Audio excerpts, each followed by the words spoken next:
तो श्री शुकदेव जी ने नरकों का वर्णन सुनाया। अब इस नरक में देखो ये भी आता है कि किसी सज्जन का, साधु का, ब्राह्मण का अपमान करोगे तो भी नरक जाना पड़ेगा। अब राजा परीक्षित तो एकदम घबरा गए, क्योंकि जिसने ये पाप किया है उसी के कारण तो 7 दिन में मृत्यु का शाप मिला है। एक संत के गले में मरे हुए सर्प को डाल दिया। शुकदेव जी समझ गए कि राजा घबरा रहा है। तो शुकदेव जी ने कहा, हे राजन, घबराने की आवश्यकता नहीं। पाप कोई हो गया है तुमसे, अपराध कोई हो गया है, तो उपाय भी तो होना चाहिए कोई। तो बोले उपाय एक ही है, हरि नाम। भगवान के नाम का जो जाप करेगा, भगवान का नाम उसके सब पापों का नाश कर देगा। पर कौन से पापों का नाश करेगा? जो हमसे गलती से हुए हैं, जो जानबूझ करके पाप करते हैं ना और फिर कहते हैं हम तो राम नाम जपते हैं पाप नष्ट हो जाए, ऐसे लोगों के पाप कभी नष्ट नहीं होते। तो फिर जी बताइए, क्या भगवान के नाम लेने से पापी होकर के भी उद्धार हो सकता? बोले हाँ, हो सकता है। क्या उदाहरण है आपके पास? तो उदाहरण दिया अजामिल ब्राह्मण का। नाम सबने सुना होगा अजामिल का, कथा भी जानते होंगे।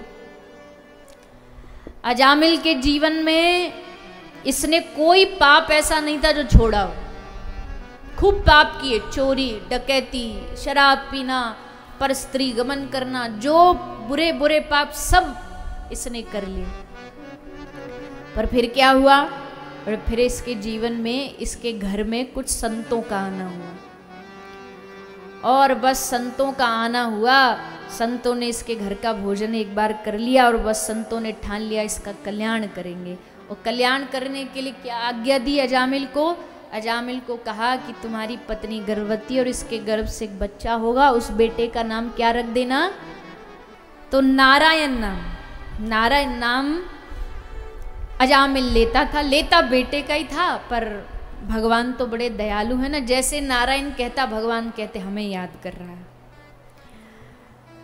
और महाराज गजब तो तब हुआ, मृत्यु के समय जहां जीव की जिव्या पर कभी भी भगवान नाम नहीं निकलता, आज अजामिल के प्राण जैसे खिंचे।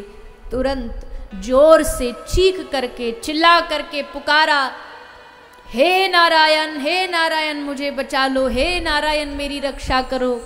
जैसे नारायण नाम उच्चारण किया, अभी तक तो यमदूत आए थे लेने के, पाप किए थे जीवन में, पर नारायण नाम सुनते ही वहां चारों ओर विष्णु भगवान के पार्षद प्रकट हो गए।